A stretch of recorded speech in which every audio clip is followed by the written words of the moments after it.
This is the Olympus IS-3000. It's maybe one of the weirdest film cameras that I have ever used, and yet still somehow it's probably my favorite film camera. So let's go over what it even is. So when you take your first look at this monster, well, it's kind of like a point and shoot in the sense that you can take the lens off of it, not in the sense that it's pocketable and you could easily carry it around. So more technically speaking, it's a bridge camera, and Olympus created these cameras in the 90s. This was actually the last pro model of these bridge cameras that they made. They actually called them ZLRs, or zoom lens reflex cameras. They made a few of these cameras until they thought APS film was a good idea, and we all know how that turned out. So it's a camera that's the size of an SLR, but you can't change the lens. In this case, the only lens you got is this 35mm to 180mm. And as you might expect, the aperture isn't that big at 4.5 at the wide end and 6.3 on the long end. So it's nothing spectacular. But what you might not expect is that the quality of this lens is actually very good, and it's sharp,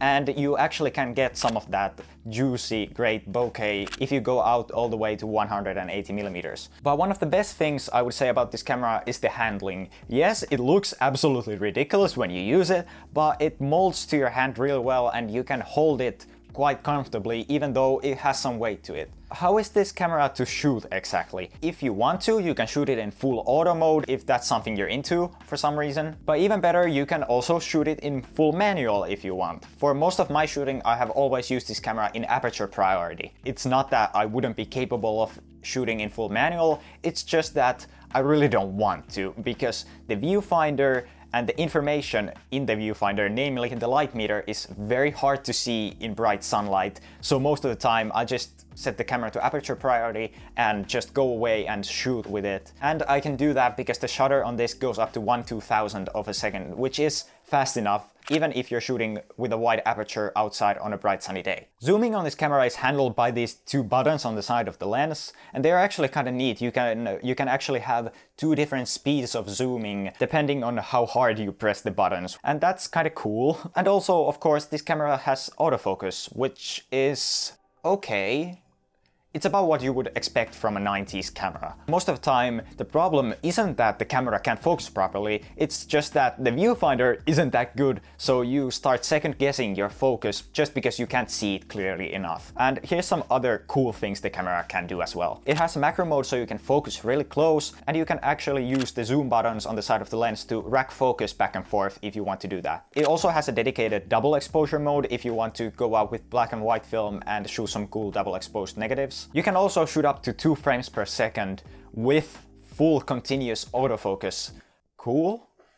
If you want to burn through your roll in about 30 seconds, which I would not condone. Olympus also created a range of accessories for this camera, and they range from a basic external flash, which I actually have but never use because I don't use flash, to something quite wild like this 1.7 times tele extender / converter, which can actually take you all the way up to 300mm with the cost of some pretty heavy vignetting, and of course you looking even more ridiculous.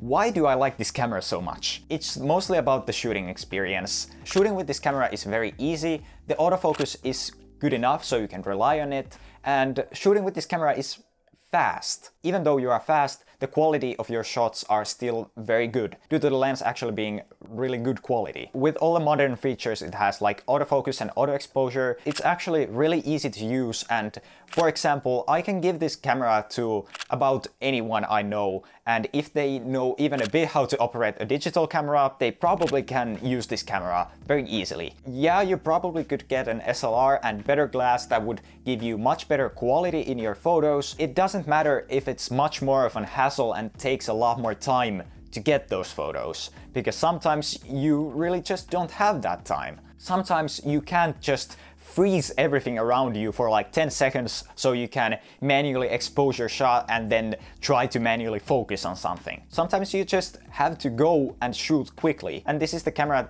that can give you the possibility to do that. So if you're in any way interested in a camera like this, then I would nothing but recommend it. You can find these on eBay for like 20 euros or something. They're cheap, and you can easily get your hands on these, and they use modern batteries, so that's not a problem. So I hope you enjoyed this video, and yeah, see you.